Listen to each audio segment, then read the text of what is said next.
आसाम शहजाद, इनाम tissue biology class first year.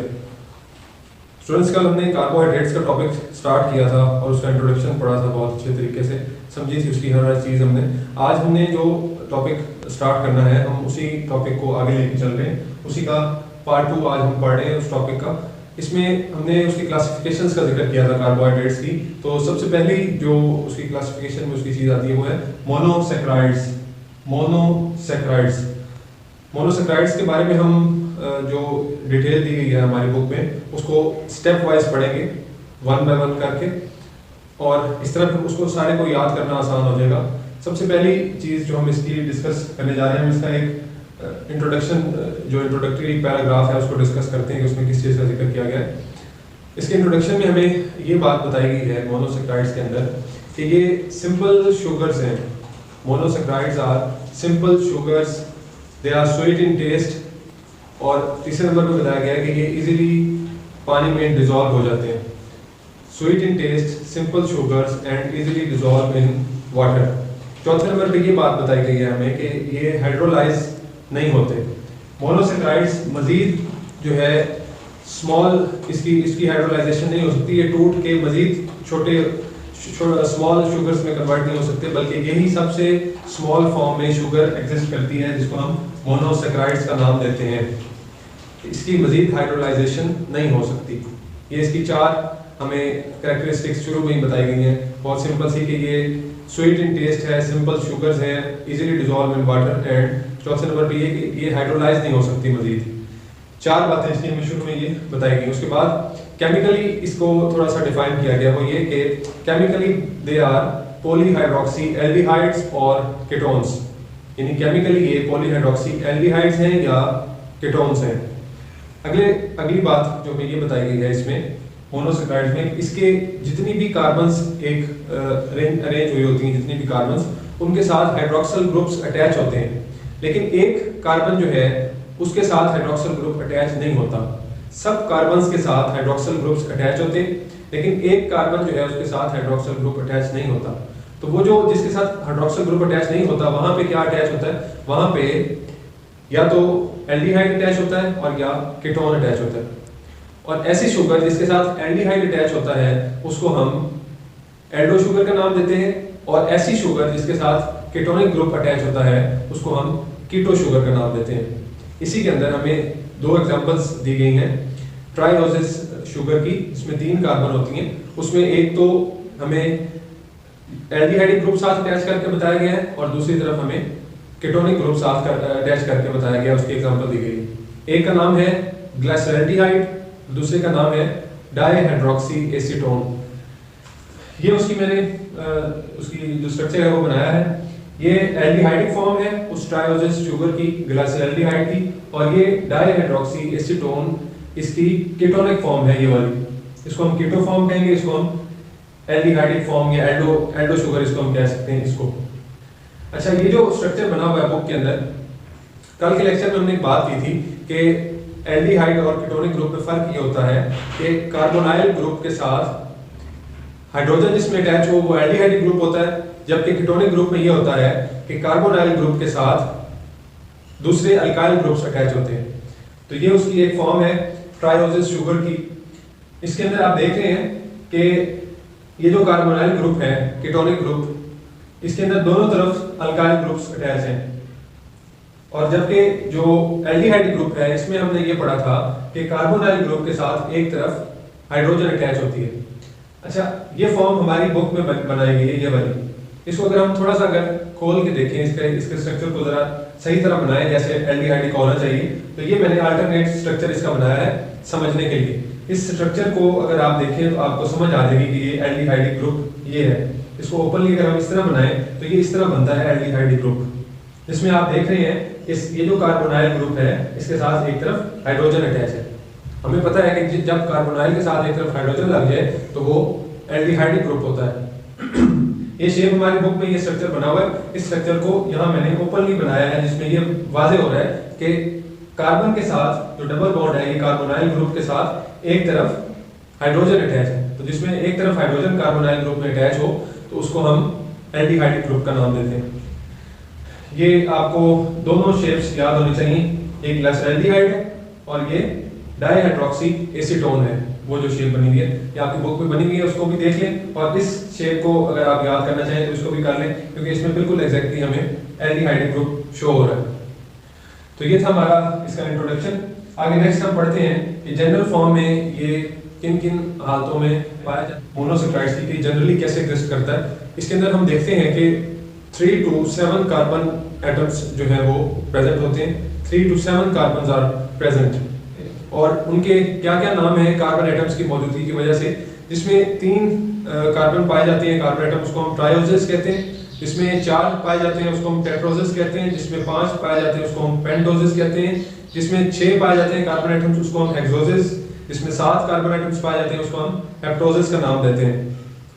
तो इनके नाम जो ये हमने रखे हैं ये किस बेस पे रखे हैं, कार्बन की मौजूदगी की वजह से कितने कार्बन एटम्स पाए जाते हैं इनके अंदर, और फिर उस हिसाब से हम इसका नाम रखते हैं।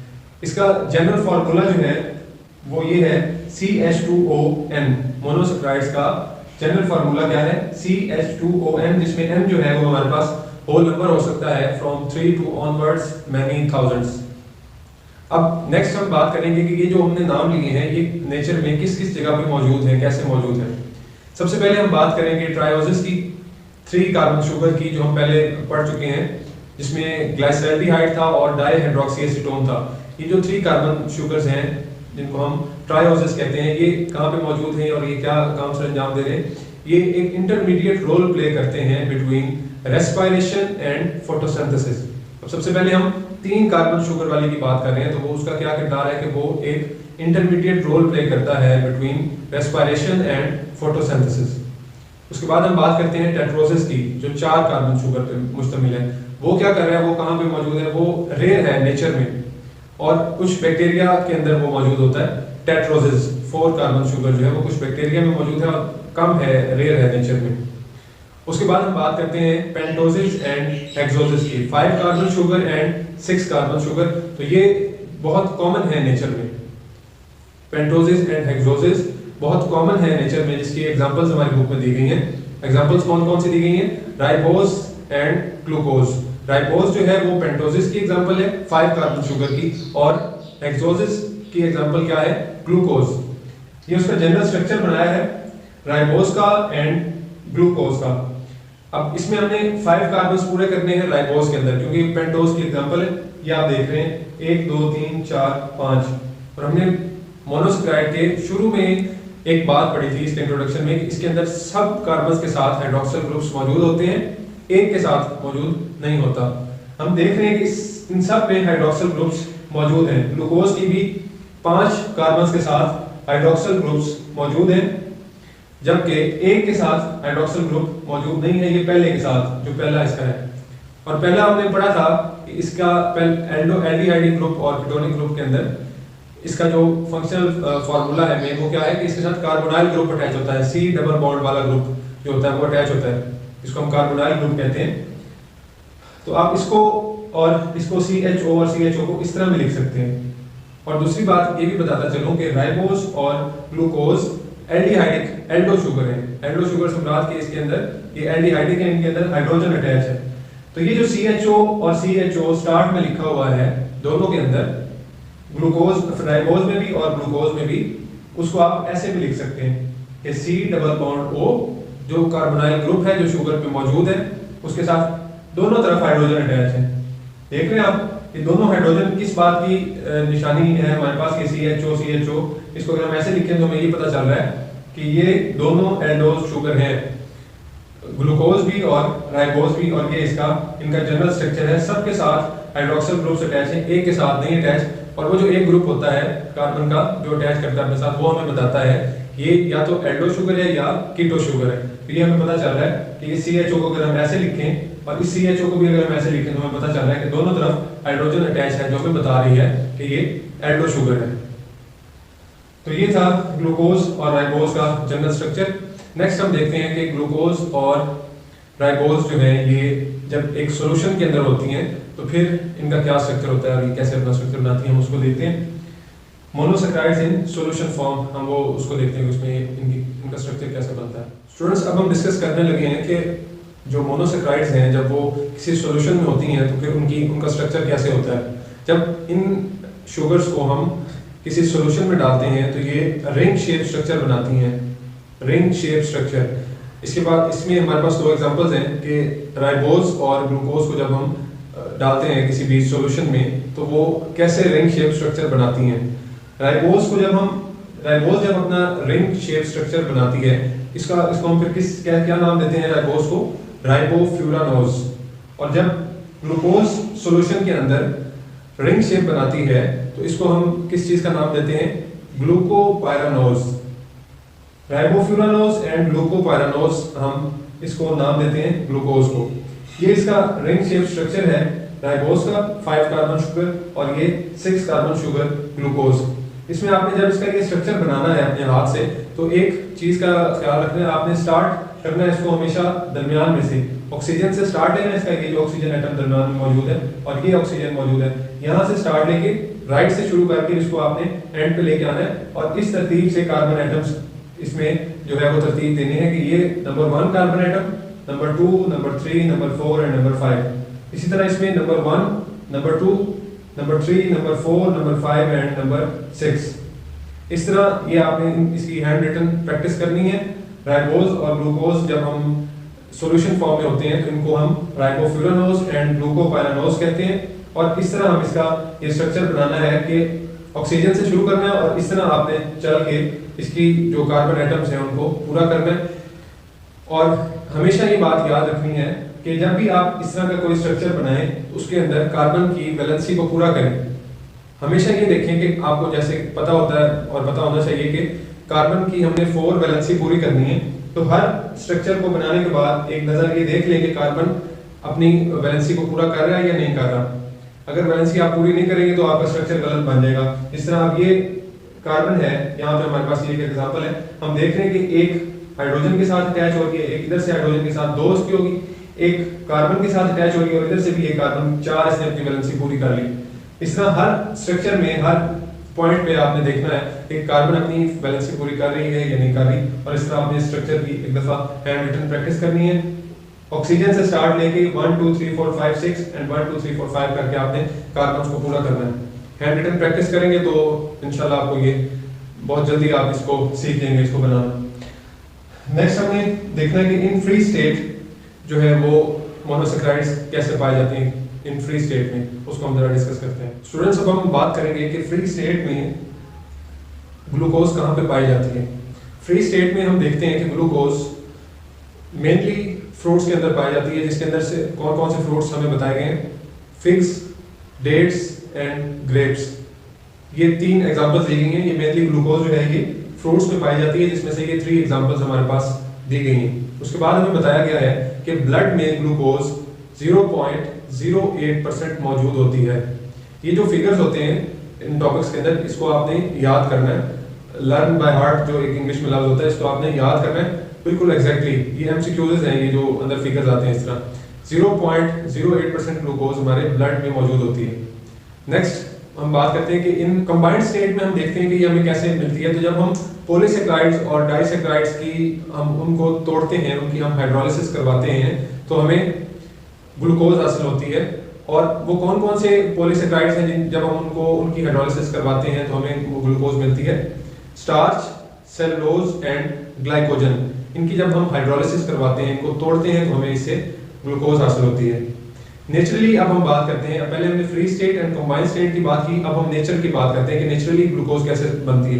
हमें पता है कि ग्लूकोज नेचुरली ग्रीन प्लांट्स में बनती है, और ग्रीन प्लांट्स का जब लफ्ज आता है तो पता लगता है कि क्लोरोफिल की प्रेजेंस में फोटोसिंथेसिस का जो रिएक्शन हो रहा है लाइट की मौजूदगी में, जो खुराक बन रही है पौधों के अंदर, उस प्रोसेस को हम फोटोसिंथेसिस का नाम देते हैं।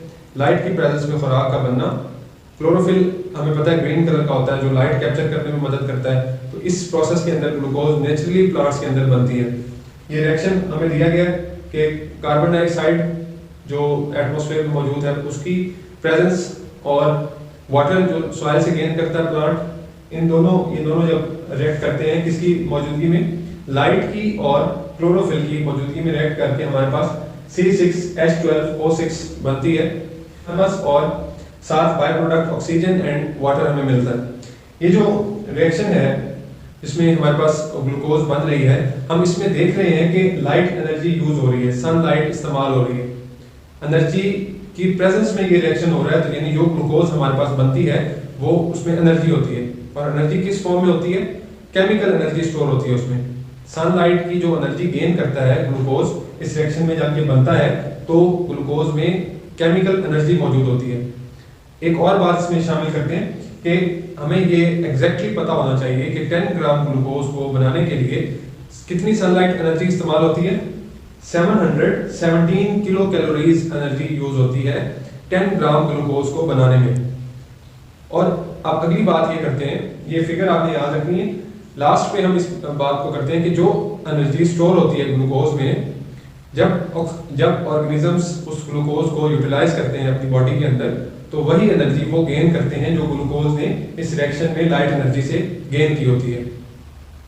जब ऑक्सीडेशन होती है बॉडी में और ग्लूकोज टूटती है तो बॉडी के अंदर यूटिलाइज होती है, तो वही एनर्जी उस ऑर्गेनिज्म को मिलती है जो ग्लूकोज ने लाइट एनर्जी से गेन की होती है। तो ये था हमारा होल टॉपिक ऑफ कार्बोहाइड्रेट्स के अंदर मोनोसैकेराइड, जो उसकी क्लासिफिकेशन में पहली टाइप है शुगर की, जिसको हम मोनोसैकेराइड्स कहते हैं। हमने आज इसकी सारी चीज़ों को इन स्टेप्स के अंदर पढ़ा है। सबसे पहले हमने इंट्रोडक्शन पढ़ा है, जनरल फॉर्म्स भी पढ़ी है, उसके बाद हमने मोनोसैकेराइड्स इन सॉल्यूशन में देखा है कि किन स्ट्रक्चर्स में पाए जाते हैं, और इन फ्री स्टेट हमने देखा है कि फ्री स्टेट कंबाइंड स्टेट में कैसे एग्जिस्ट करते हैं और नेचुरली किस प्रोसेस के तहत बनते हैं, वो फोटोसिंथेसिस के तहत बनते हैं। बहुत आसान टॉपिक है, अगर आप इसको इन स्टेप्स में डिवाइड करके याद करेंगे तो इंशाल्लाह आपको ये कभी नहीं भूलेगा और याद हो जाएगा। अगर आपको कोई क्वेश्चन हो इसमें तो ज़रूर पूछिएगा। साइम से आपको इजाज़त दीजिए। अल्लाह हाफ़िज़।